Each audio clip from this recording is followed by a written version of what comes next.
¿Cuál es la estructura anatómica que divide la cámara anterior de la posterior? ¿Quién sabe? ¿El cristalino? ¿La fiera? ¿Uxlera?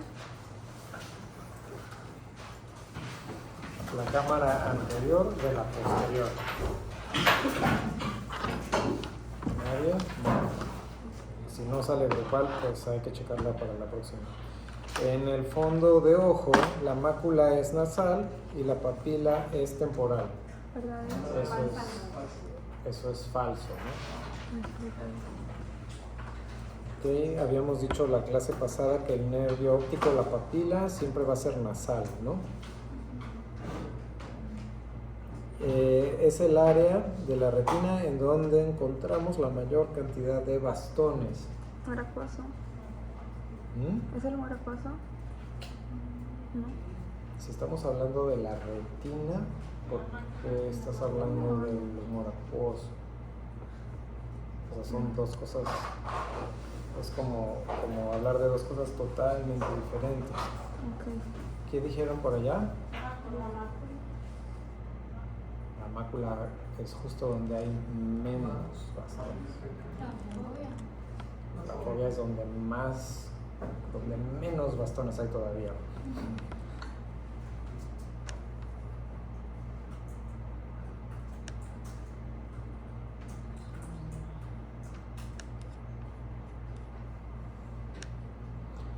Híjole.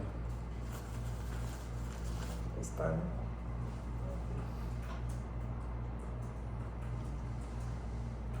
¿Quién estudió para esto? O sea, nadie, ¿verdad? O sea, dijimos, vamos a hacer un quiz de anatomía y es como si no lo habíamos dicho, ¿verdad? Pues así nos la vamos a llevar. O sea, con este nivel, bajísimo, vamos a hacer quiz de anatomía todas las clases hasta que ustedes se peleen por responder cosas básicas que deberían de haber aprendido en anatomía. No, el nivel de este grupo con el otro es abismalmente diferente. Entonces, si ustedes no se jalan los unos a los otros, sus otros compañeros pues les van a estar comiendo las plazas, saliendo adelante mucho más que, o sea, no puede ser que de los 19, 21 que somos, ni uno pueda responder una cuestión anatómica básica.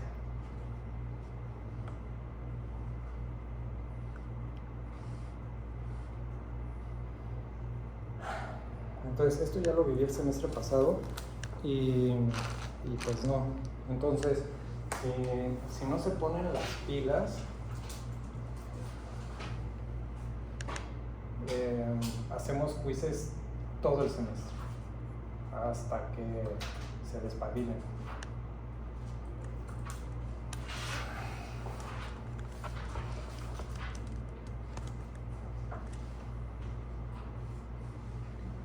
Ya ni le seguimos, ¿no? Porque ya no así. Entonces, quiz de anatomía básica, próxima clase, ¿no? ¿Quién expone hoy? Adelante.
Bueno, empezamos con la anatomía ocular, que es como una superficie, pues son 10 minutos. Entonces vamos a dar las generalidades de los principios de anatomía. Bueno, el globo ocular se encuentra en la cavidad orbitaria y pues se encuentra acolchonada por la grasa orbitaria. El ojo está conformado por dos segmentos, por la cámara posterior y la anterior. En la cámara posterior está la mayor parte del cuerpo del globo ocular y es donde se encuentra mayormente el humor vitro o el cuerpo vitro, que pues es prácticamente humor acuoso. Bueno, sí, en la anterior está compuesto la parte anterior va desde la córnea hacia el cristalino y como ya dije, en el posterior está la mayor parte del volumen ocular. Sí. Las capas del ojo. En las capas del ojo se van a dividir de afuera hacia adentro. De afuera hacia adentro. Y como dijo el doctor, son capitas o rueditas. La primera es la túnica fibrosa y está compuesta por la esclerótica y la córnea. Como pueden ver, esos dos puntitos rositas, bien. O sea, está el punto rosita, el punto azul y el punto verde. Como ven, van de afuera hacia adentro y son rueditas prácticamente.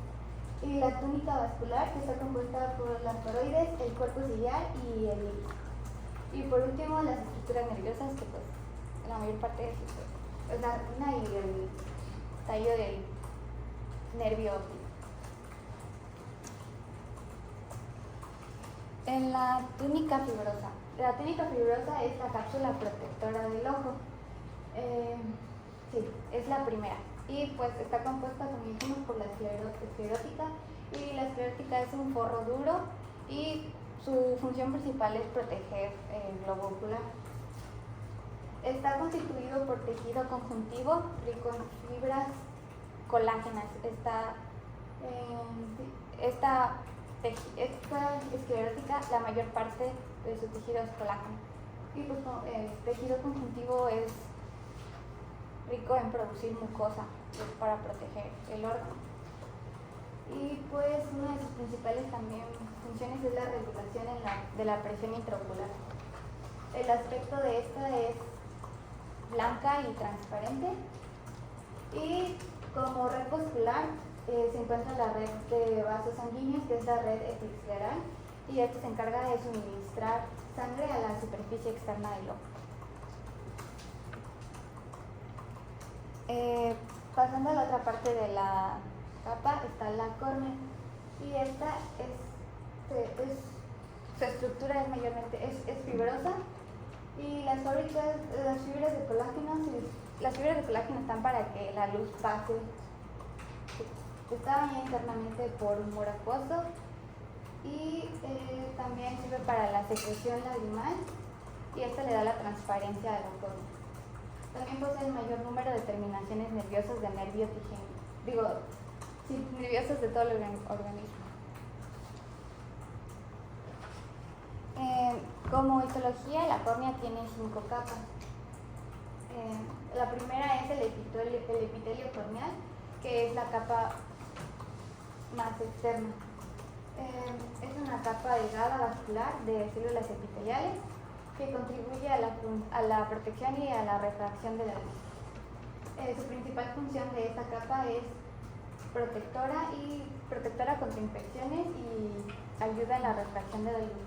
Más adelante vamos a ver que casi todas las estructuras ayudan para la refracción de la luz. También está la membrana de Bowman, también limitante anterior. Está ubicado debajo del epitelio y está compuesta por fibras de colágeno, también da resistencia estructural y ayuda en la refracción de la luz también. En el estroma corneal, esta es la capa más gruesa de las 5 capas. Está hecha mayormente de fibras de colágeno y su principal función es la resistencia estructural y la que da la transparencia a la córnea.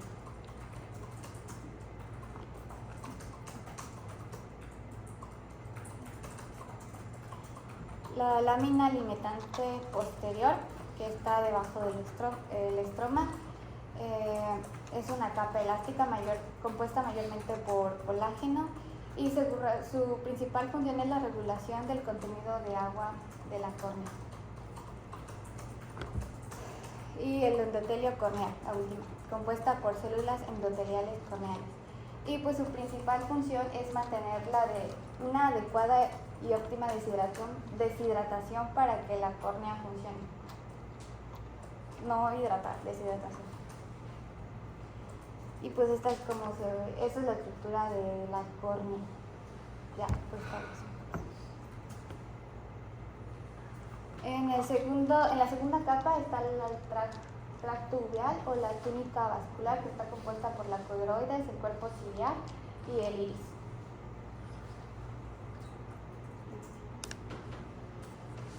La coroides. La coroides es una capa vascularizada de color marrón oscuro y esta reviste la mayor parte de la retina. Tiene 3 capas. Las 2 primeras son primordiales para la vascularización, que es la lámina vascular externa y la lámina capsular intermedia. Estos son importantes porque aportan nutrición a las capas externas de la retina. Y la lámina basal, que pues su funcionamiento no está claro, pero no hay una función específica para la lámina basal, pero está mayormente relacionada con el paso de nutrientes hacia el globo ocular, hacia la retina. Y el cuerpo ciliar. Está para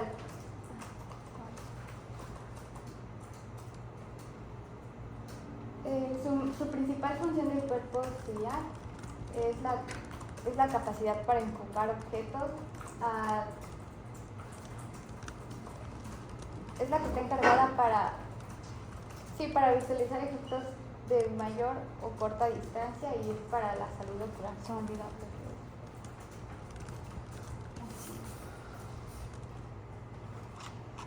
Los músculos ciliares están compuestos mayormente por músculo liso y estos sirven para la contracción y relajación del músculo ciliar. Estas alteran la forma del cristalino, permitiendo la acumulación del ojo para enfocar objetos en distancias diferentes. Cuando se enfoca en objetos cercanos, el músculo ciliar se contrae y para los visiones lejanos el músculo ciliar se relaja.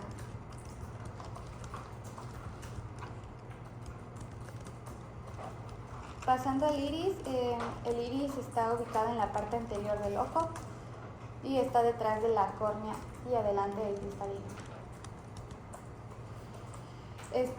Su estructura está compuesta por 5 partes: la pupila, el margen pupilar, las radiculares y el cuerpo del iris. Su principal función del iris es regular la cantidad de luz que entra en la pupila. Pues en la estructura de la pupila es donde pasa la luz al interior del ojo y esta se puede contraer o dilatar dependiendo la cantidad de luz que entra. El margen pupilar pues básicamente es el margen que rodea la pupila. Los radiculares, que son las fibras musculares, que van desde la base del iris hasta la pupila. Y el cuerpo del iris, que pues es la parte más grande y es la que tiene la coloración del ojo.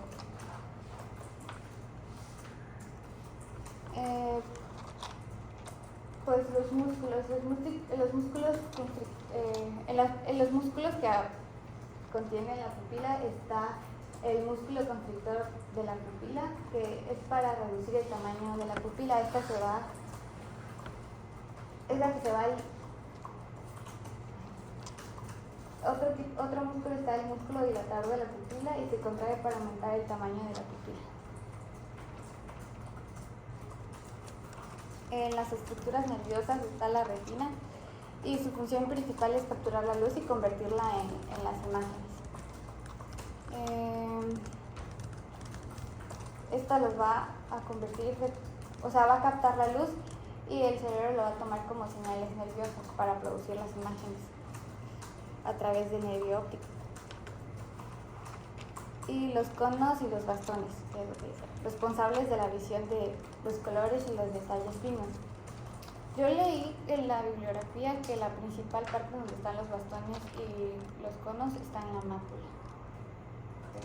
Eso es lo que leí de la bibliografía. A ver, otra vez lo que acabas de decir. Yo leí en la bibliografía que encontré, decía que la mayor parte de los bastones y los conos estaban situados en la mácula.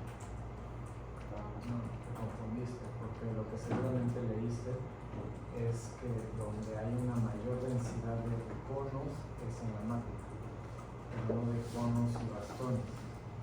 Porque ¿para qué sirven los conos?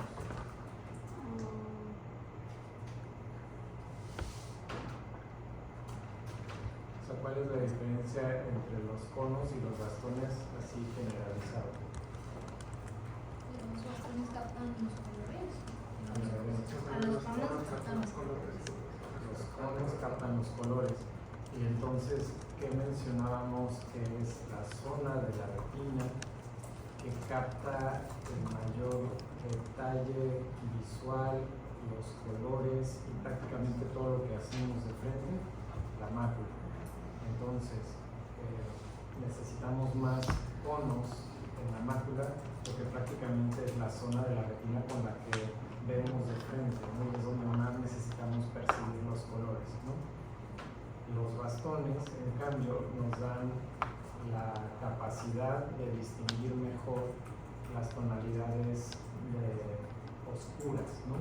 Entonces, ustedes seguramente han notado que cuando se apaga la luz, ven todo negro y les cuesta trabajo como, ¿no? O sea, les cuesta un trabajo ver dónde están las cosas porque se acaba de apagar la luz, ¿cierto? Y seguramente se han dado cuenta que cuando se esperan un ratito, empiezan a distinguir, aunque siga siendo oscuro, ya pueden ver, ¿no? Dónde está la mesa, dónde está la lámpara, dónde están algunas cosas en donde antes veían totalmente negro. Esa capacidad que tiene el ojo de adaptarse a la oscuridad es justamente gracias a los bastones.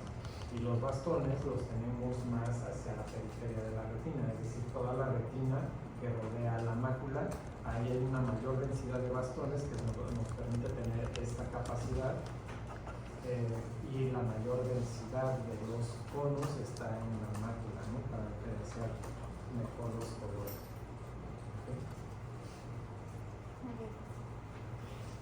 Entonces, algunas observaciones de tu presentación. Todavía no terminé. Bueno, queda poco. Bueno, ya. Bueno, justamente una observación es que les pedí que por favor se mantuvieran en los 10 minutos. Entonces, esto se los comento porque de otra forma no tenemos posibilidades de terminar el curso. No podemos hacer quiz, presentación de 15-20 minutos, más aparte todo lo que tenemos que ver en el curso, ¿no? Entonces, ahorita ya se pasaron los 10 minutos, necesitamos que en todas las presentaciones ustedes, lo ideal cuando ustedes presentan, no sé cómo les han enseñado en todos los cursos anteriores, pero lo ideal es que cuando ustedes ya tienen lista su presentación, por lo menos la practiquen una vez y se cronometren ustedes mismos para ver si efectivamente están dentro de los 10 minutos o no, y más o menos ustedes estén en un tiempo cómodo, hablando sin estar así como muy acelerados, sino que pausadamente ustedes se sientan cómodos con sus 10 minutos. Cuando ustedes salgan de la carrera y estén en un congreso y les pidan presentar, están todo el tiempo sobre los presentadores, porque si no, se atrasa muchísimo todo el esquema, ¿no? Hay tantas presentaciones que si uno no se atiene al tiempo, atrasa al siguiente, y si ese siguiente también no se atiene al tiempo, pues de repente en lugar de salir del congreso a las 5, estaremos saliendo a las 9 de la noche. Entonces son súper estrictos ya con los tiempos, te apagan el micrófono, te cortan la idea a la mitad si no te atienes al tiempo, ¿no? Entonces traten de acostumbrarse desde ahorita. Sabemos que no están en un congreso, pero van a estar en un congreso, y ahorita lo estamos haciendo más que nada porque no nos damos abasto, ¿no? De por sí ahorita ya perdimos una clase, entonces estamos empezando una clase más tarde que vamos a compensar, pero si nos empezamos a atrasar desde el primer día, nos va a pasar esto de que ya no vamos a acabar el trabajo, ¿no? Entonces, otra observación de tu presentación es por qué escoges esos colores. Negro sobre morado se pierde, ¿no? Entonces, pues traten de utilizar diapositivas como donde podamos leer claramente lo que están escribiendo, porque como regla básica de hacer una diapositiva es generar una diapositiva pues que podamos leer y que llame la atención, ¿no? Negro sobre morado se pierde demasiado. Está muy bien que utilices esas imágenes, nada más les pido que por favor cuiden, porque se ve como que, no sé, no cuidaste las mayúsculas, las minúsculas, como que de alguna forma no se ve que hayas como que repasado como donde había algunas fallas de lo que escribiste en tus diapositivas, ¿no? Entonces, lo ideal es que presenten pues sus diapositivas en donde se vea que le echaron ganas también a la forma, que cuidaron cómo ordenaron el texto y demás, ¿no? Que se vean profesionales, porque pues tarde o temprano van a salir de aquí y van a estar presente y presente y presente, ¿no? Parte de la función de presentar aquí es que echen justo a perder y practiquen y estén como hablando en público, y ustedes justamente practiquen eso para que a la hora que ustedes salgan pues ya sepan hacer por lo menos una presentación pues con las cuestiones más básicas, ¿no? No que se vea así como, digo, no digo que tú lo hayas hecho así, pero a lo que voy es que se vea una presentación pues profesional y no así como de, pues ahí lo tenía que hacer para la clase, ¿no? No digo que tú lo hayas hecho así, pero eso es como que lo que quiero transmitirles, ¿no?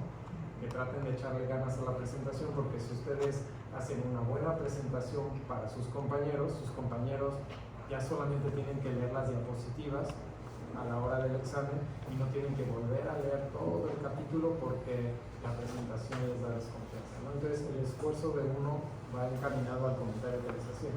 El esfuerzo de uno le va a beneficiar a todos, y si ustedes están estudiando y se están actualizando y le echan más ganas, pues automáticamente el grupo empieza a contagiarse. Pero si todo el grupo anda así como de, ay, la clase de las 8:30 y qué flojera y me interesa la tecnología y así, pues entonces automáticamente todo el grupo va a decir, otra vez, ¿no? Y estamos en la primera clase, ¿no? Entonces, no sé, ustedes díganme cómo le hacemos, qué les sirve, denme retroalimentación para que no estemos batallando todo el semestre y yo vea que ustedes le echan ganas y a mí me contagien para echarles ganas, y yo llegue yo aquí y decir, híjole, 8:30 de la noche y pues nada más voy a estar hablando ni me escucho, ¿no? Porque sinceramente eso me transmite cuando yo digo, vamos a hacer un quiz para adelantar la anatomía que no vieron y vamos a ver lo básico, y de repente, no, o sea, como que respuestas como de que plano sí no abrieron ni libro, ¿no? O que estamos respondiendo preguntas todo el grupo y de todos no hay uno que diga, pues es esto, ¿no? Todo el mundo así como de público, ¿no? Entonces ustedes díganme qué les sirve para que yo pueda adaptarme también a ustedes y pues desde el principio trabajemos en una misma sintonía, porque pues finalmente creo que esta 1:30 es valiosa para todos, ¿no? Ustedes están aquí tardísimo en la universidad y quisieran tal vez estar en su casa estudiando algo que pues tienen curiosidad de ver para su rotación o lo que fuera, y pues tienen que estar aquí en esta clase tarde, ¿no? Entonces pues vamos a aprovechar lo más que se pueda, igual yo, ¿no? Pues si ya vamos a estar aquí, pues vamos a aprovechar el tiempo lo mejor que se pueda, pero para eso yo necesito ver una respuesta de su parte, ¿no? Porque si no yo nada más voy a venir a leerles las diapositivas y va a haber examen, ¿no? Exacto, entonces no hay comunicación, ¿no? No hay ese dar y recibir, ¿no? O sea, yo no puedo esforzarme a dar algo más de lo mínimo indispensable si no recibo respuesta de su parte. Entonces ustedes compártanme qué es lo que necesitan para que se dé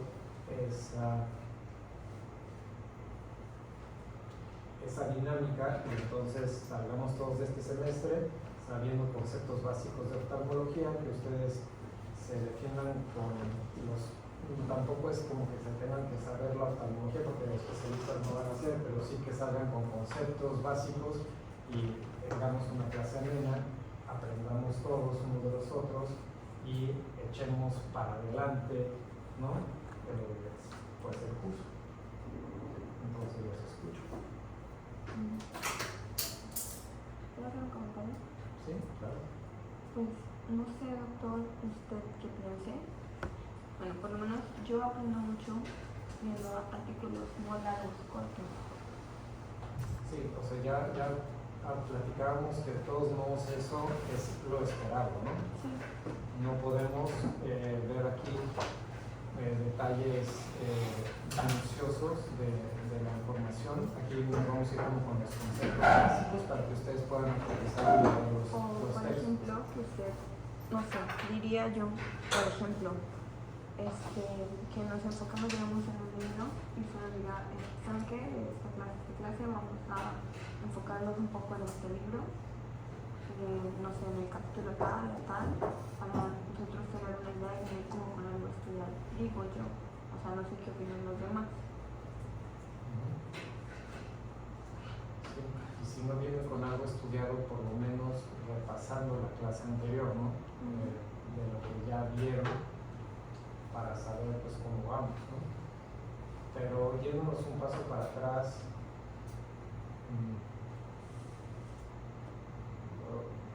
no sé, por qué siento como que falta esa energía o esa, no sé qué pasa.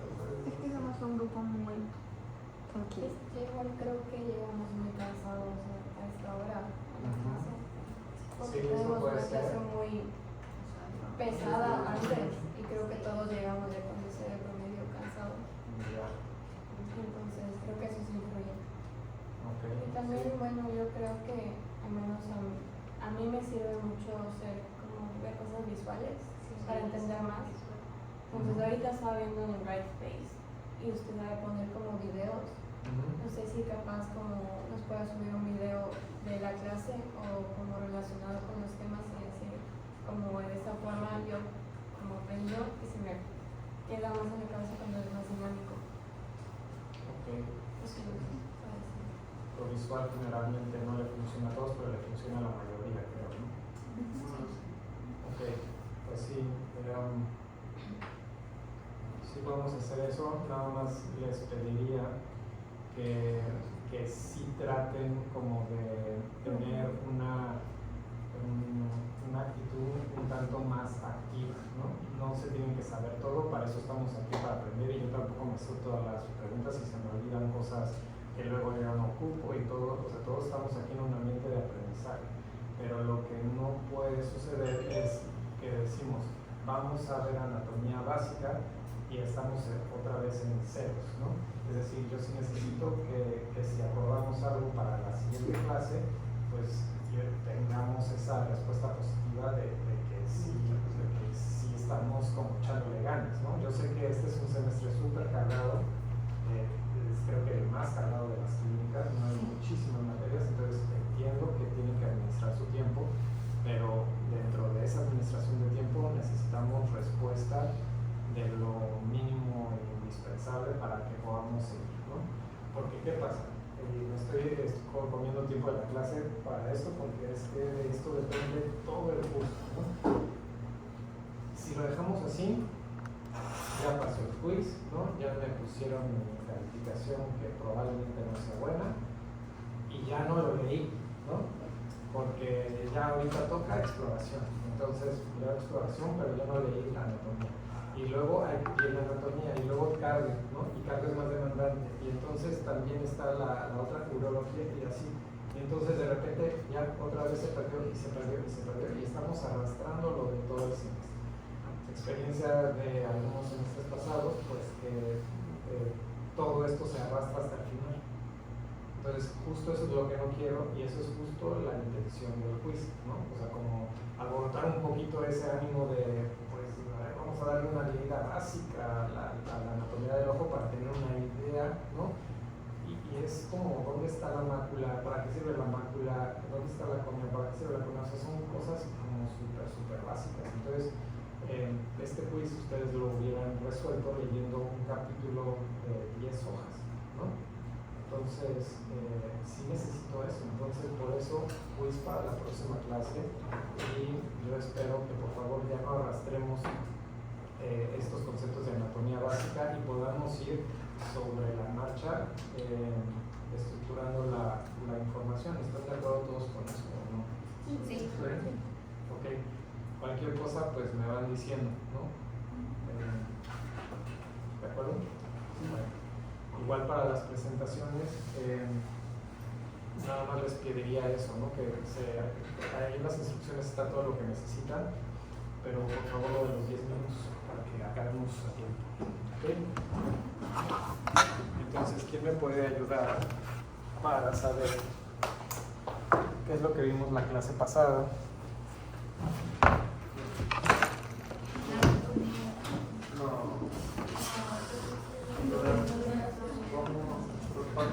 Vimos los instrumentos.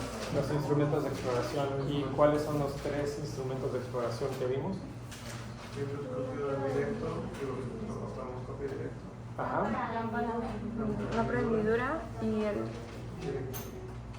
Ajá. Directo, indirecto y lámpara de hendidura. ¿Y cuál es el que ustedes tienen como más a la mano? El directo. El directo. El directo, exactamente. ¿Y quién me dice cómo se usa así a grandes rasgos, cómo harían una exploración con el oftalmoscopio directo? No Así sé. rapidísimo, ¿en qué piensan antes? ¿Qué van a hacer antes? Digamos que cómo preparan la zona, cómo se preparan con la herramienta y cómo hacen la exploración. Entonces, Pues,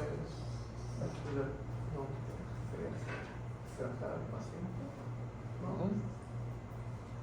Sí, sobre todo si tienes como una estatura muy diferente, ¿no? Pedirle que vea un punto. Ujú, muy importante, ¿no? Para que tenga la mirada. Si tiene gafas, que se las retire. Sí, Dilatarle la pupila. no necesariamente, pero va a ser más fácil. Bueno, para dar una supongo, no sé la verdad. Es mucho más fácil con la pupila dilatada, pero también se puede llegar a ver, ¿no? Con la pupila no dilatada. Encontrar el reflejo rojo. Ajá. Para eso, como por dónde lo buscas.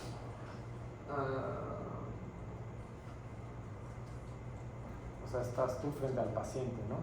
Sí. Directamente enfrente del paciente. No, No, a un lado del paciente, hacia la derecha, más o del menos ojo que a nos unos explora. 15-20 centímetros. Ok, primero grados, ¿no? 15 a 20 grados. Eso, Entonces, 15 si a 20 estás grados. aquí enfrente, se van a poner así, ¿no? Como 20 grados el paciente. ¿Y por qué 20 grados? O sea, ¿por qué no así, sino inclinado hacia el ojo?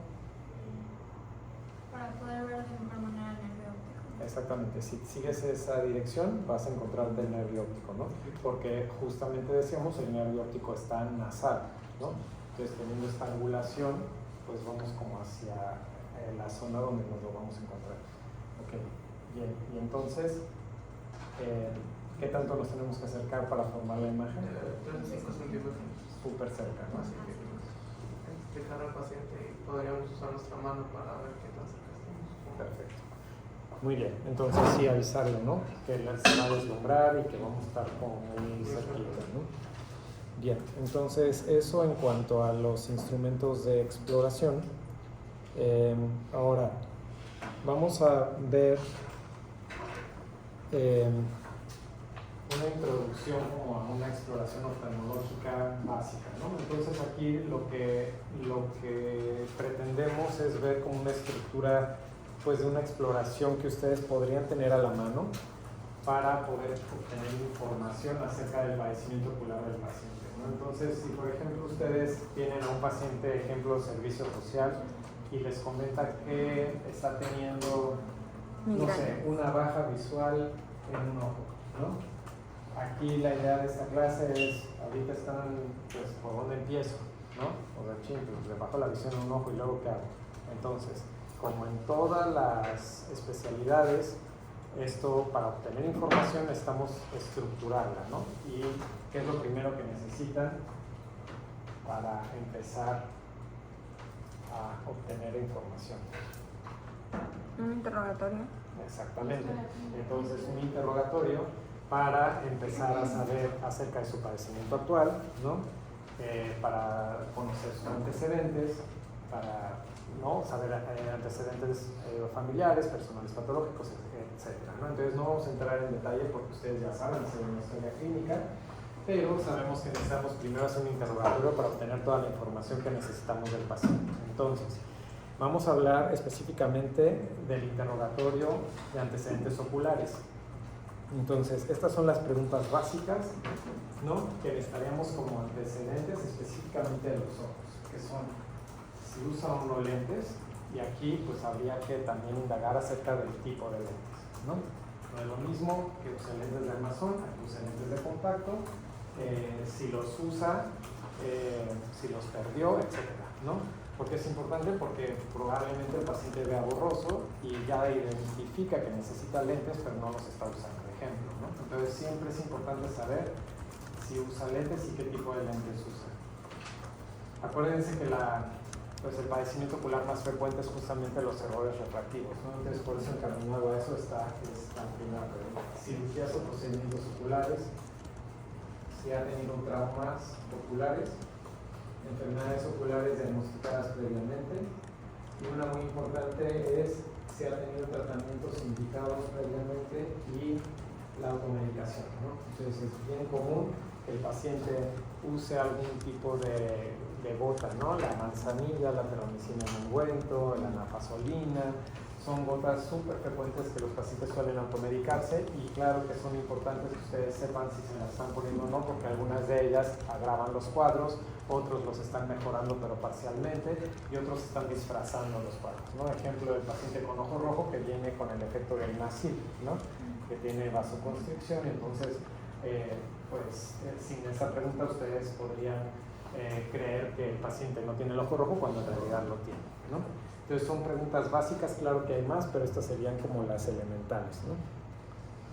Y después de eso, ustedes ya obtuvieron la información acerca de los antecedentes y el padecimiento actual.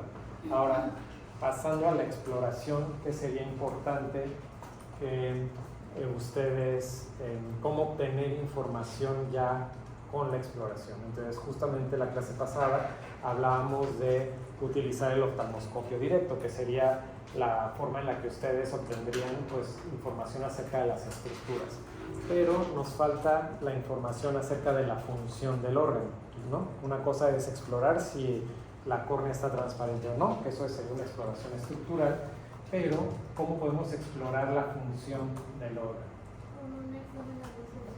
Exactamente. Entonces, la forma que ustedes tienen a la mano en cualquier consultorio es medir la agudeza visual, ¿no? Entonces, de esta forma, aquí se trata, pues, en la exploración de obtener información sobre la función e información sobre las estructuras, ¿no? Entonces, justamente como lo mencionabas, lo primero que vamos a hacer durante la exploración es obtener la medición de la agudeza visual. Entonces, esta es como una estructura básica de una exploración oftalmológica. No siempre vamos a hacer cada uno de los pasos en este orden. Nosotros generalmente pues vamos a omitir algunas de las exploraciones. Ejemplo, el paciente viene por ojo rojo, pues no vamos a estar viendo si el paciente mueve bien los ojos o no, ¿no? O no le vamos a explorar las pupilas, pero a lo que vamos con esta estructura es que Si ustedes todavía no tienen como que esa experiencia para obtener información, pues es mejor hacer todo, ¿no? Y por supuesto que si ustedes ya tienen un padecimiento actual que va a requerir de alguna parte de la exploración, pues hacerla con mayor hincapié, ¿no? Por ejemplo, si el paciente les dice que perdió la mitad de la visión del ojo izquierdo, pues por supuesto que van a ser campos visuales, ¿no? Por confrontación, etc., ¿no? Entonces vamos a hablar como de una estructura básica para obtener información desde un punto de vista de un consultorio de medicina general, ¿no? Y vamos a ver algunos complementos en donde ustedes podrían hacer la referencia o que haríamos en un consultorio de oftalmología si tuviéramos las herramientas. Entonces, vamos a empezar justamente por hablar de la agudeza visual, que es pues, la evaluación de la función ocular que ustedes tienen a la mano. Entonces, nada más para llevarse aquí la idea de que la visión pues, es un sentido muy complejo, ¿no? No todas las facetas las podemos medir y visión no es igual a agudeza visual, ¿no? Porque visión es un término muy amplio, ¿no? Entonces, ¿qué otras facetas sí podemos medir de la visión que no son agudeza visual? Por ejemplo, ver si el paciente distingue colores o no, también es una forma de evaluar la visión. Otra es ver si el paciente tiene sensibilidad al contraste o no, y esto es la capacidad que tiene el paciente para diferenciar, por ejemplo, el contraste entre estas líneas oscuras y claras, ¿no? Entonces, el paciente que tiene baja sensibilidad al contraste, en lugar de ver este círculo rayado, va a ver una mancha gris, ¿no? Entonces, es otra forma de evaluar la visión, la sensibilidad al contraste. O, pues, evaluar el campo de visión, ¿no? Entonces, qué tan periférica tiene, o sea, qué tan sana está esa periferia de la visión o si tiene algún escotoma en ese campo de la visión. ¿No? Ahí tiene que ver la campimetría, ¿no? Sí, esta es una foto de campimetría. Ok. Entonces, regresando al término de la agudeza visual, ya vimos que hay muchas formas de evaluar la visión, pero vamos a hablar específicamente ahora de agudeza visual. Entonces, la agudeza visual es una evaluación psicofísica para expresar visión como una medida, ¿no? ¿Y de qué nos sirve expresar visión como una medida? Pues que podemos compararla, ¿no? Podemos determinar hasta dónde un paciente pues, puede manejar, por ejemplo, hasta dónde no. En comparación de un paciente con el otro, pues cómo está viendo uno, cómo está viendo el otro, o con el mismo paciente que tanto está mejorando la visión después de algún tratamiento, después del uso de él, ¿no? Entonces, permitir generar una medida nos permite hacer comparaciones, ¿no? Es una medición cuantitativa. Básicamente lo que significa agudeza visual es esa capacidad que va a tener el paciente para ver detalles finos a una distancia determinada. Entonces, aquí básicamente es qué tan chiquita alcanza a ver la letra a una distancia determinada, ¿no? Hablando específicamente de la cartilla de Snellen. Y nada más aquí es importante que ustedes sepan que pues, la cartilla de Snellen o la agudeza visual pues evalúa la visión central, la mácula, la visión de frente, ¿no? No estamos evaluando la retina periférica, aquí siempre va a ser la visión central la que utilizamos para la agudeza visual con la cartilla de Snellen. La cartilla de Snellen, que es esta que todos conocen, pues no es la única cartilla que existe. Aquí pues hay diferentes tipos de cartillas y los vamos a utilizar dependiendo pues, de las necesidades de cada paciente, ¿no? Los pacientes que no saben leer podemos utilizar este tipo de cartillas en donde lo único que nos tiene que decir el paciente es, por ejemplo, dónde están las patitas de la letra, ¿no? Las patitas están para abajo, a la derecha, izquierda, arriba, abajo. Lo mismo es con este círculo, hacia dónde está, ¿no? el círculo incompleto, y entonces ya nos dice que pues aquí está a la derecha, ¿no? De esta forma podemos evaluar sin necesidad de que el paciente conozca las letras. Igual en niños podemos utilizar octotipos que son en figuras o en dibujos. Esta cartilla en realidad es una cartilla pequeñita, es mucho más pequeña que la cartilla de Snellen, y esta sirve para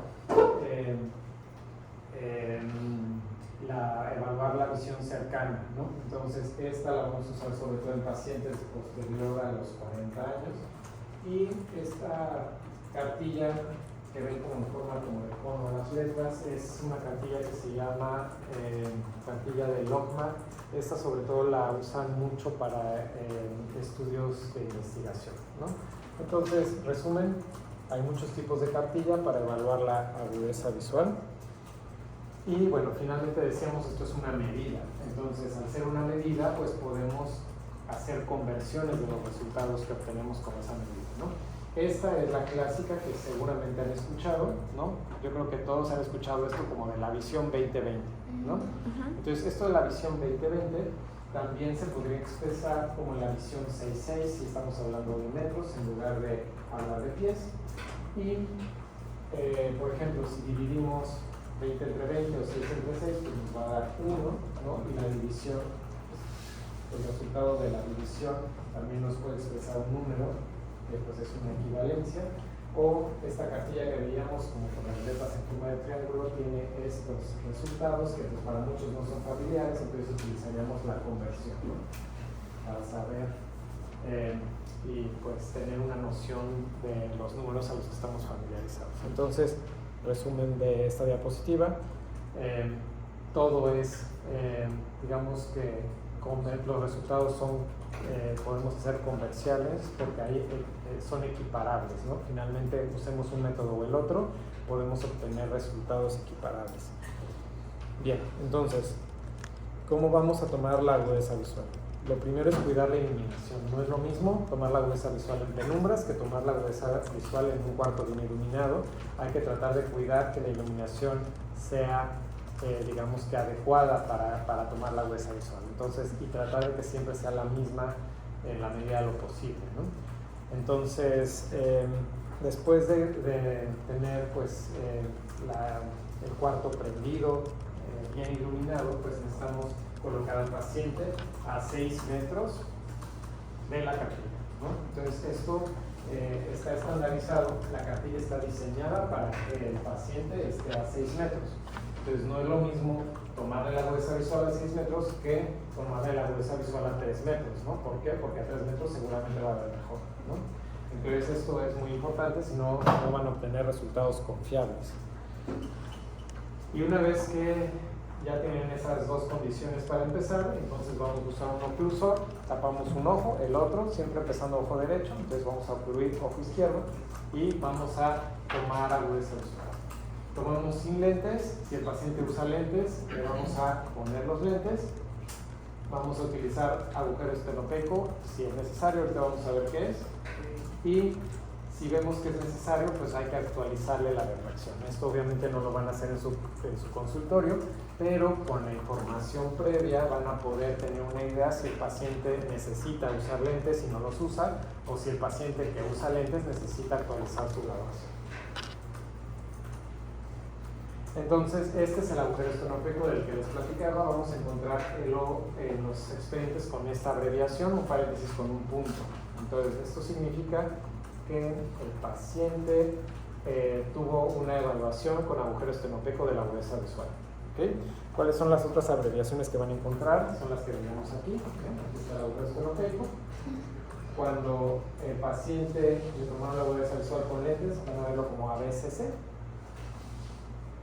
Con la refracción actual, van a encontrarlo como ABMC, que significa agudeza visual mejor corregida, ¿no? Siempre que ven esto como de mejor corregido, es que se la acaban de hacer y trataron de mejorar la visión lo más que se pudiera. ¿Okay? Entonces, el agujero estenopeico es un plástico con perforaciones que generalmente son de más o menos 2.4 milímetros. Ahora díganme ustedes, ¿para qué utilizamos un plástico con perforaciones en una evaluación de agudeza visual?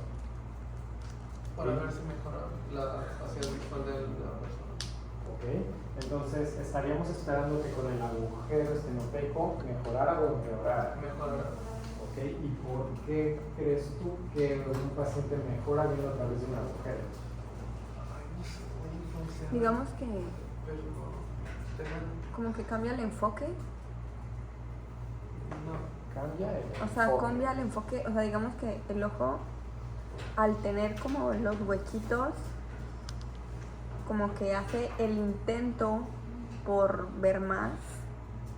Entonces como que cambia el enfoque del... O sea, tú dices que se esfuerza más porque tiene que ver a través del agujero. Ajá. No. No. Se esfuerza menos.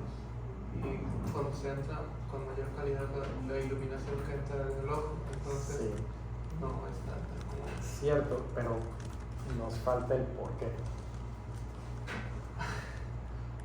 Para evaluar la refracción del ojo. No. No exactamente. ¿Te podría decir si el paciente necesita actualizar sus lentes o no? Sí, ¿por qué? Porque si con los lentes ves que llega, ejemplo, 20-40 y le pones sobre los lentes el agujero estenopeico y de 20-40 que llegó con los lentes mejora a 20-20, entonces sí intuyes que su graduación necesita corregirse, ¿no? Entonces, en cuanto a eso, sí te sirve para saber si necesita corregir su refracción o no. Pero no hemos respondido a la pregunta del por qué. Porque entra menor cantidad de luz. Sí, pero qué luz es la que está entrando menos y qué luz es la que está entrando más y por lo tanto, ¿por qué ve mejor?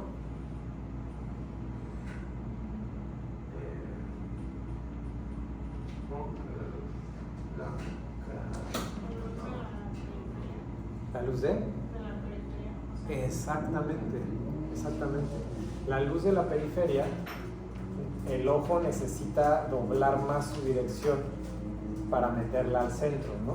Entonces toda la luz que viene de la orilla, el ojo la tiene que desviar más para centrarla, por decirlo así. Eso significa que la luz periférica necesita ser más refractada, ¿no? El término de refracción es que hay un cambio de luz, de la dirección de la luz cuando pasa de un medio al otro. Entonces la luz periférica necesita mucha desviación para ir al centro. ¿Y qué pasa con la luz que llega desde el centro? Pues pasa derechito, ¿no? Entonces a la luz que viene de acá, pues hay que desviarla para que llegue al centro, pero la luz que me llega como directa, pues esa no hay que desviarla para ningún lado, porque ya va directo a donde tiene que ir, ¿no? Que es a través de la pupila y llegar a la mácula, exactamente. Entonces pasa derechito. Entonces, ¿qué pasa con esto?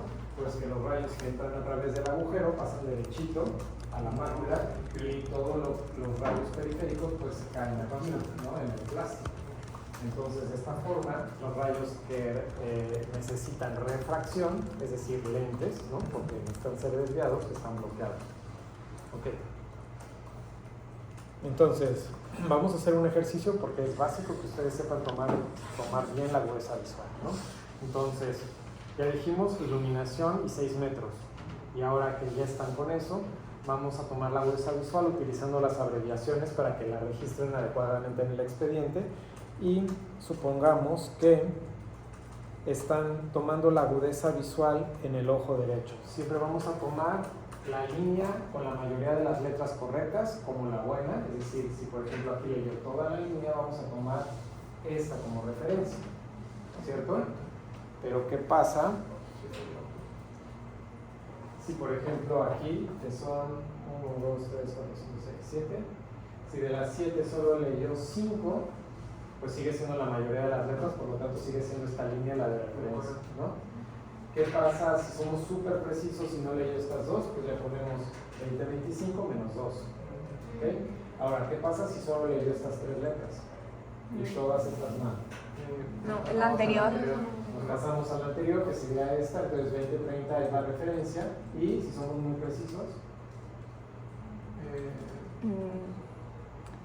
3 le pondríamos las más 2 que leyó bien de la siguiente, ¿no? más Eso 3. es como ser como muy preciso. Hay gente que no pone el más 2 menos 3, etcétera, pero esto ya les hablaría perfectamente de cuántos prototipos sí está leyendo y cuántos no, ¿no? Entonces, en resumen, siempre hay que tomar la línea de referencia donde leyó la mayoría de las letras y entonces ya nada más le sumamos si leyó de la siguiente línea algunas o le restamos si de esa línea no leyó completo. ¿Ok? Entonces, si ustedes estuvieran tomando la agudeza visual de este paciente, ¿cómo la anotarían en el expediente? O de 20-20. No, 20-40. 20-40. O sea, ojo derecho, y le está faltando, o sea, yo ojo derecho, pero no entiendo si fue con lentes, sin lentes. Ok. Ahí dice que le estás tomando la agudeza visual sin lentes, entonces ¿cómo lo pondrías? O de...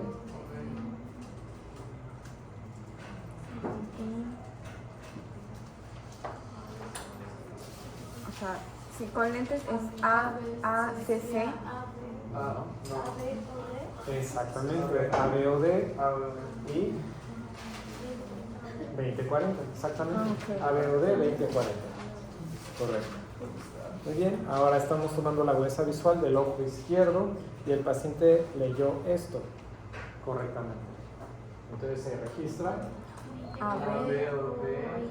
Más 2. ABOD. A, B, O, A, B, A, B, O, A, B, O, I. 20, 40. 20, 40. 20-40 más 2, exactamente. Más 2. Ok, pues Ok, esta es una toma de agudeza visual con lentes en el derecho. ¿Cómo se registra? A, H,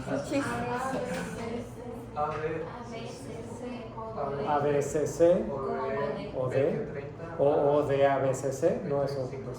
Ajá. 20, 25. 25. 20, 25. 20-25 menos 2. Menos 2. Exactamente. Y en algunos lugares también el ABCC, que es agudeza visual con corrección, también lo van a poder encontrar como capacidad visual, ¿no? Este es un término menos utilizado, pero es equiparable, ¿no? Entonces, muy bien. Perfecto.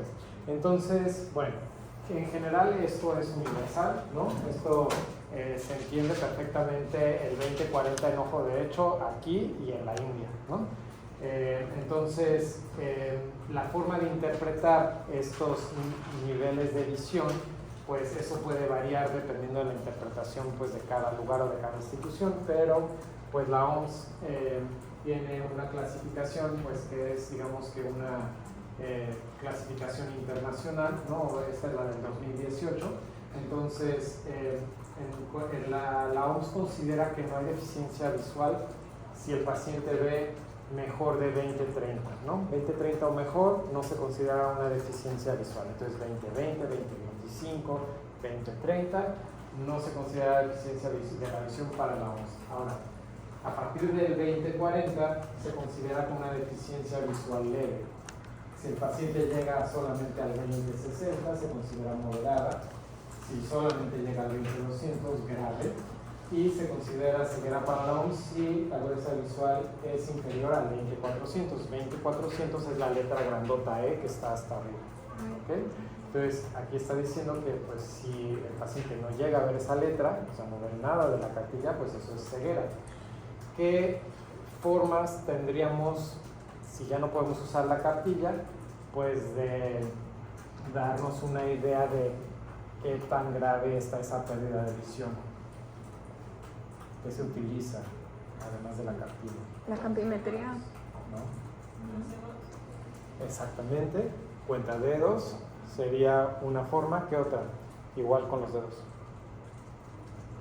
Si logra contar los dedos, eso es una. Cuando todavía ve menos, ¿qué le podríamos mostrar? Un objeto. Los movimientos, ¿no? Le pueden mover la mano enfrente. Si ve movimiento de manos, eso sería un nivel todavía menos, así no puede contar los dedos. ¿Y cuál sería como ya uno que todavía quisieran ver, si no puede ver el movimiento de manos, ver si todavía funciona el órgano o no, que les podría dar Con luz. la luz? Para ver. Exactamente. No sé, ¿Percibe o no? Percibe. No o estamos sea, hablando no, de para reflejos ver. pupilares, estamos No. hablando de la percepción Sí. o no de la luz. ¿Okay?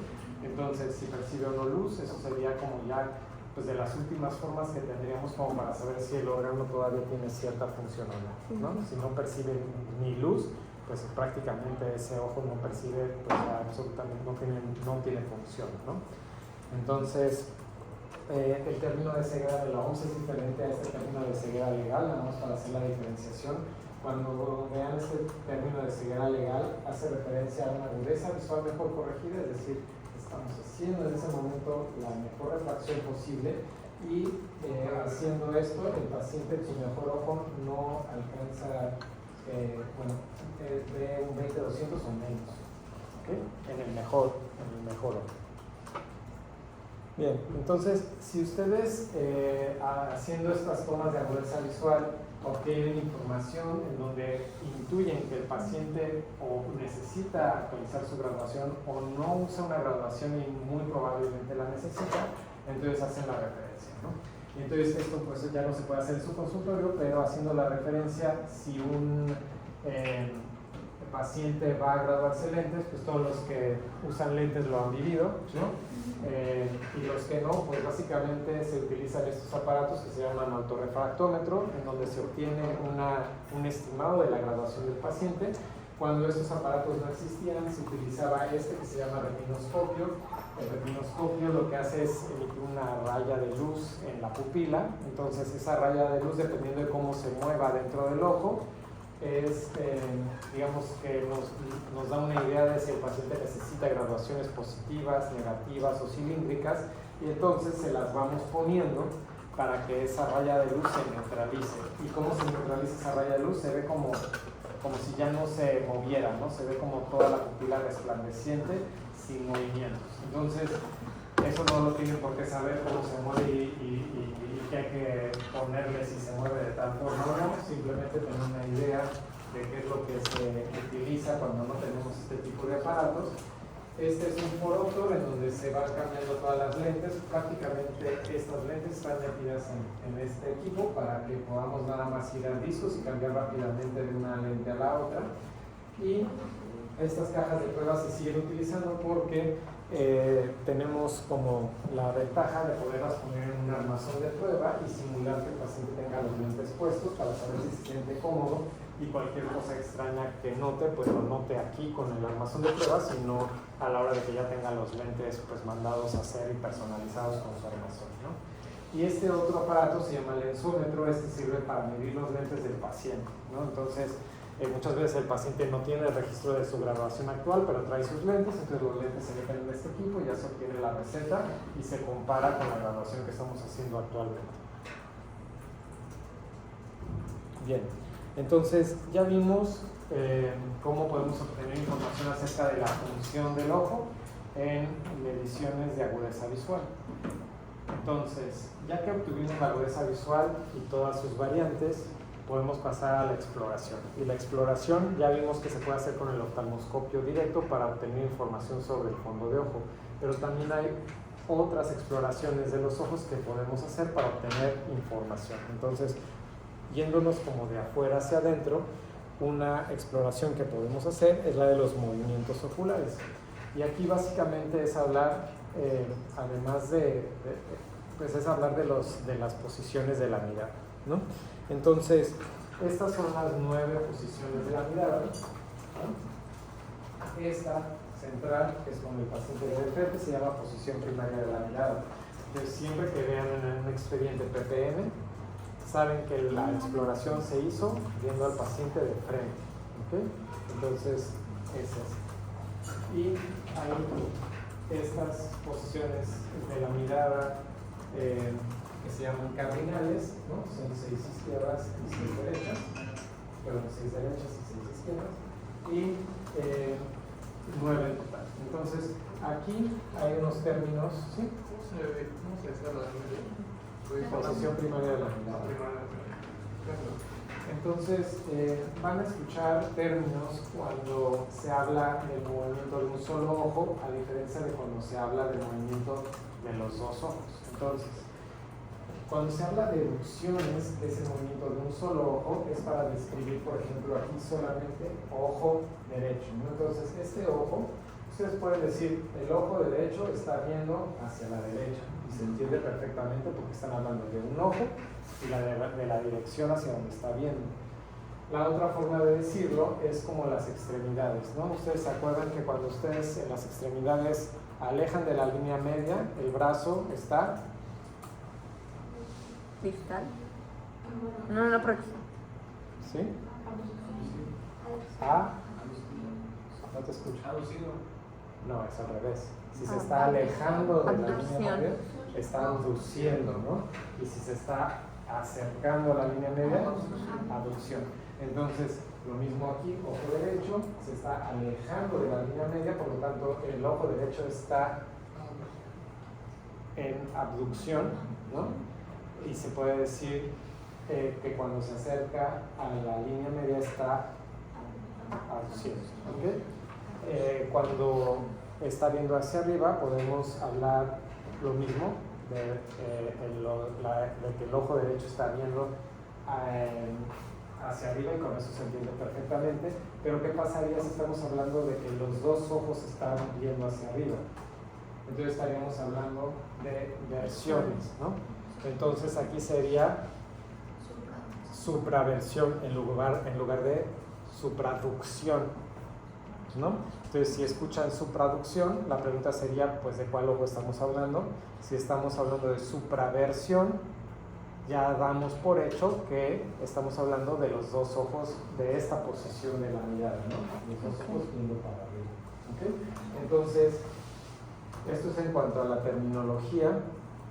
Ahora, ¿cuál es la diferencia entre versiones y vergencias? Las versiones, si se fijan, los dos ojos están en la misma dirección. Aquí misma dirección, misma dirección, misma dirección, ¿no? Que las versiones, pues, es lo que nos dan las 9 posiciones de la mirada. Pero pues también tenemos esta mirada como de viscos, ¿no? En donde no están viendo los ojos en la misma dirección. Entonces, decir que los ojos están haciendo viscos en terminología médica es hablar de convergencia, ¿ok? Y este movimiento que hacen como para regresar a su posición habitual, es decir, el movimiento hacia afuera, se llama divergencia, ¿ok? Entonces, hablar de divergencias es cuando son direcciones opuestas, y hablar de versiones estamos hablando de las posiciones de la mirada, ¿ok? Bien, entonces vamos a ver, estas serían las 9 posiciones de la mirada. Entonces, como decíamos, podemos decir, los ojos están viendo abajo y a la derecha, y ya se entiende que estamos hablando de esta posición de la mirada, es decir, digamos que la forma más sencilla de decirlo, o hablar de dextroinfraversión, también nos habla de esta posición de la mirada, ¿ok? Bien. Entonces, ¿por qué es importante explorar las posiciones de la mirada? Aquí hay un ejemplo. Entonces, ustedes exploraron, ¿no? Utilizaron un objeto, puede ser una lámpara de mano o puede ser algo que el paciente fije. Entonces le van a pedir que no mueva la cabeza y que mueva los ojos justamente en las posiciones de la mirada que quieren evaluar. Y entonces, si yo les pregunto, tras su exploración a la extroversión del paciente, ¿notan algo fuera de lo habitual o se parece a la posición de la mirada que acabamos de ver anteriormente? No, hay anomalía. Se ve bien, ¿no? No llama nada la atención. Aquí a la dextroinfraversión, ¿notan algo que llama la atención? No. Tampoco. A la dextrosupraversión, No. tampoco. Ahora, ¿qué hay de las levoversiones? Aquí a la levoversión, ¿llama algo la atención? Sí. Ok, entonces, ¿cómo lo describirían si ustedes estuvieran reportando su exploración de las posiciones de la mirada? Primero, ubicar la posición de la mirada, que sería a la levoversión, observo, hablemos primero de el ojo derecho, Abducción. observo que el ojo derecho abduce. ¿Es una abducción normal o no? Sí, está bien. Sí, exactamente. La abducción es normal. ¿Y qué habría entonces? Ahora describamos el movimiento del ojo derecho. ¿Qué es lo que no está haciendo? Esto es estático. Sí, a la levoversión ya ubicamos, ¿no? No está abduciendo, exactamente. La abducción del ojo izquierdo a la levoversión es anormal o es limitada, ¿no? Con eso ya expresan perfectamente lo que está sucediendo aquí, ¿no? ¿Qué pasa en la levosupraversión y en la levoinfraversión? ¿Pasa algo similar? En la infra. Está pasando algo similar, hay limitación de movimiento del ojo izquierdo, ¿no? Y el movimiento del ojo derecho es normal. Aquí no se ve tan normal, pero creo que es porque al paciente no le mostraron como el objeto de fijación como tan hacia arriba, ¿no? Pero en teoría es normal, ¿no? Aquí sí está bien, ¿no? Si aquí tendría que estar un poquito así, pero pues podemos ver como bueno. Entonces aquí lo que sí vemos claramente es que pues aquí hay una limitación porque en lugar de estar así, está así. Y aquí hay una limitación, porque en lugar de estar así, pues está viendo de frente, ¿no? Y aquí hay una limitación, porque en lugar de ver así, pues está casi viendo de frente, ¿no? Entonces, si hay una limitación, tú misma decías, a la abducción en el ojo izquierdo, ¿qué músculo es el que probablemente esté perdiendo su función? Uno de los rectos. El recto lateral del ojo izquierdo. Izquierdo. ¿Y qué par craneal es el que justamente, ¿no? Si abduce, ¿no? Si hace abducción, pues el abducens, ¿no? Por algo se llama así. Entonces, aquí, haciendo una simple exploración de las posiciones de la mirada, ustedes pueden diagnosticar una parálisis del sexto par craneal, ¿ok? Del ojo izquierdo. Doctor, yo tengo una pregunta ¿Sí? basado en eso, porque yo tengo eso exactamente. A mí me habían dicho que tenía una atrofia del tercer par craneal, de por sí. Ok, pero Sí. nos estamos yendo como... O ¿Cuál sea, es tu pregunta con respecto a la o sea, en cuanto a parálisis eso, del sexto par craneal? en cuanto a eso sería entonces parálisis del sexto par craneal. Exacto, El tercero no tendría nada que ver, exactamente. porque justamente eso de la imagen me pasa a mí. Entonces, por eso. Estamos hablando de una parálisis del sexto par craneal. Entonces sería Entonces no confundamos al grupo con otros pares craneales. Sí, no. ¿Okay? Era es para una mí. limitación de la abducción en esta posición de la mirada. Ok. ¿Okay? Sí, ¿alguna duda de esto? Ok, entonces esa es como la importancia de hacer una exploración de las posiciones de la mirada. ¿Cuándo la vamos a hacer? Cuando vean una limitación en el movimiento de los ojos, ¿no? Que el paciente tenga alguna desviación o que el paciente vea doble. Entonces, si el paciente ve doble, hay que diferenciar, porque hay veces que se ve doble por el astigmatismo, ¿no? Se ve una sombra como duplicada en la letra, ¿no? Cuando ven, por ejemplo, la A y una A duplicada como con sombra al lado, entonces eso puede ser astigmatismo, que no es lo mismo que ver una A aquí y una A acá, ¿no? Entonces, esta duplicidad de la imagen, siempre hay que hacer posiciones de la mirada, ¿ok? Entonces, exploración pupilar. ¿Qué le van a explorar a las pupilas? El que esté bien simétrico. Ajá. O sea, la simetría, La mía ¿no? sí, ¿Qué la más? mayoría sí. la forma, exactamente, que aquí se ve claramente cómo la forma se pierde, ¿cierto? Bueno, no sé si lo ve claramente porque está muy oscuro, pero aquí se ve la pupila jalada, ¿no? Entonces aquí la forma está perdida. ¿Qué más? El diámetro, para saber si está Sí. en ideasis o no. Sí, sí, el diámetro, que de hecho hay unas lamparitas que tienen unos circulitos, que por ahí creo que sale una diapositiva, como para darnos una idea del diámetro que tienen las pupilas, ¿no? Y justamente eso te permite comparar también la simetría, ¿no? Su reacción a la luz. Exactamente, los reflejos pupilares, ¿no? Con la luz. Y una más, el color, exactamente. No es lo mismo una pupila negra que una pupila blanca, ¿cierto? Y de pasada, pues también ver el color del iris, porque a veces que puede haber asimetría en la coloración de un iris y del otro, ¿no? Que también da información. Perfecto. Entonces, bueno, todo esto vemos aquí claramente como en pérdida de la forma, como aquí hay asimetría, ¿no? de las pupilas. Y vamos a hablar justamente de los reflejos a la luz. Entonces, en cuanto a los... Aquí está justo la plumita de la que hablábamos.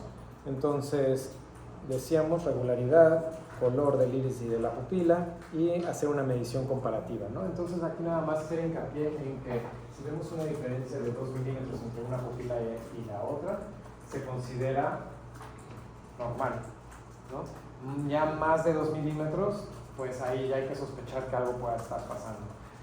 A veces no es tan fácil esto de los 2 milímetros, ¿no? Porque finalmente las pupilas están abriendo y cerrando constantemente, pero se considera justamente que menos de 2 milímetros se puede considerar normal la simetría de las pupilas. Entonces decíamos, en cuanto a los reflejos de las pupilas, ¿cuál es el reflejo fotomotor o cómo lo dividimos? Esto ustedes ya vieron, ¿no? Exploración de pares craneales, neuro, entonces esto ya lo dominan, nada más de repaso.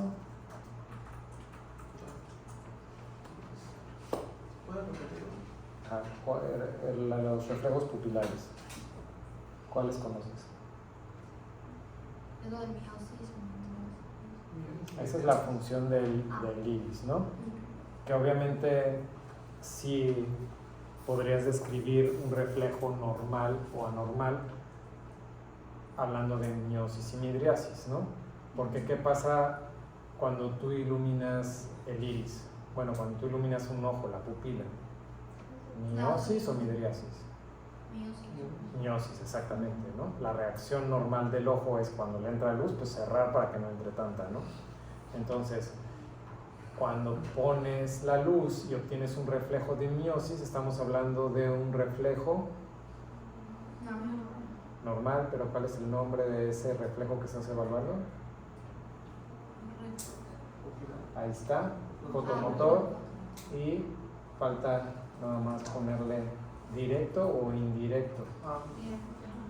Directo, exactamente. Estás iluminando justo esa pupila y estás viendo esa pupila cómo reacciona. Y entonces, ¿cuál es el indirecto? Que también, ¿cómo se llama el indirecto? Pues la exposición normal. No. ¿Cuál es como un sinónimo del reflejo fotomotor indirecto? Exactamente. ¿Quién dijo? Exacto. Y ahora, ¿cuál sería? Ya dijimos cuál es el fotomotor directo, ¿no? Ahora, ¿cuál sería? Que sería este, ¿no? Yo ilumino esta pupila y veo cómo reacciona esta pupila. ¿Cuál es el consensual? El otro reacciona ¿Pero a qué te refieres? ¿A que si yo cambio la luz acá, este sería el consensual? que reacciona igual. O sea, los dos. Es la respuesta al otro ojo. Ah, pero ahí vas bien. Nada más termina lo de estructurar. O sea, los dos se deben de. Háblalo con esta foto. Estoy explorando el ojo izquierdo y entonces en ese momento que estás iluminando el izquierdo, ¿qué esperarías ver del derecho? Que haga lo mismo que. Pero sí, pero ¿qué es hacer lo mismo? Normal.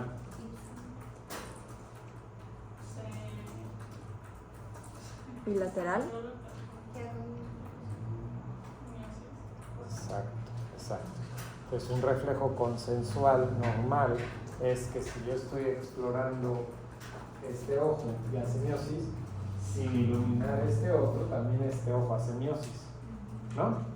Entonces, primero, evalúo reflejo fotomotor directo, ilumino aquí y yo estoy viendo aquí. Y si dejo aquí la iluminación, pero ahora me fijo en este, eso es el consensual, ¿no? Que también está haciendo miosis, ¿cierto? Y pues lo hacemos en un ojo y en el otro. ¿Y ya? ¿O hay más? Ahí se acabó la exploración de los reflejos pupulares. ¿O qué más información pueden obtener haciendo qué?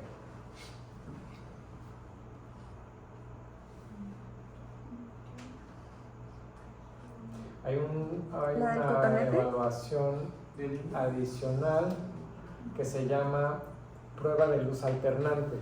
Y eso lo que hace es que esto que estamos haciendo acá, con un ritmo específico, vamos a hacer aquí, acá. ¿Qué esperaríamos encontrar? Basado en lo que acabamos de mencionar.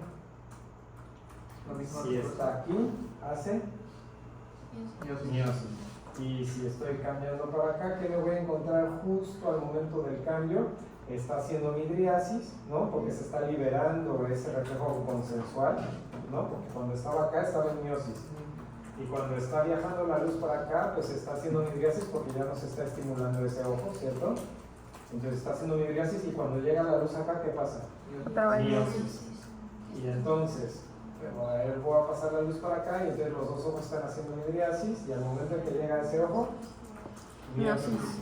¿cierto? Eso es la prueba de luz alternante normal.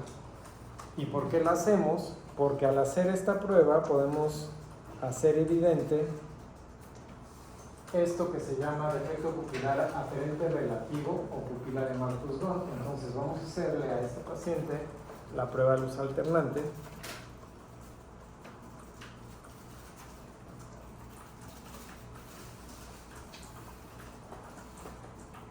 In this patient, you will see that the right pupil consistently dilates as the light is swung toward it. This dilation is called a relative afferent pupillary defect. It usually signifies that an optic nerve lesion is ¿Qué present ojo on the está side haciendo of una the dilated respuesta pupil? que no debería? This test is the most sensitive Derecho, ¿no? and the Hay la only luz ahí y se objective está way haciendo to miosis demonstrate cuando a justo cuando unilateral debería de optic hacer nerve la lesion miosis. or bilateral but asymmetric optic nerve lesions. Entonces, ¿qué ojo es el afectado? Derecho. El derecho, ¿no? Siempre el ojo que hace la respuesta que no debería, pues es el afectado. Entonces, ¿qué significa? ¿No? Indica un daño unilateral o asimétrico de la vía visual anterior, ¿no? Entonces, cuando ustedes observan esta respuesta contradictoria de la pupila, pueden sospechar que la vía aferente de ese lado está dañada. Eso significa que puede haber un desprendimiento de retina, un glaucoma avanzado, porque todo eso es vía aferente, ¿no? Empieza en la retina, va a la papila y todo el trayecto del nervio óptico es vía aferente, ¿ok? Entonces puede ser desde atrofia del nervio óptico, alguna otra lesión en el nervio óptico, glaucoma avanzado, retina desprendida, todo eso se puede detectar aquí, ¿ok? Entonces, ¿ya estamos a tiempo? No. Sí, ¿verdad? ¿Todavía? Se acaba a las 10. ¿Y ya son 10:20? Sí. Dios mío, no, ya vámonos. Entonces vamos a terminar esto. Entonces aquí el único detalle es que cuando vean esto vamos a sospechar que pues hay un daño en el nervio óptico de ese ojo que está haciendo la respuesta que pues no esperábamos, ¿ok? Entonces haciendo esta sencilla alternancia de la luz ustedes pueden detectar pues un daño en la vía aferente de ese ojo, ¿ok? Listo.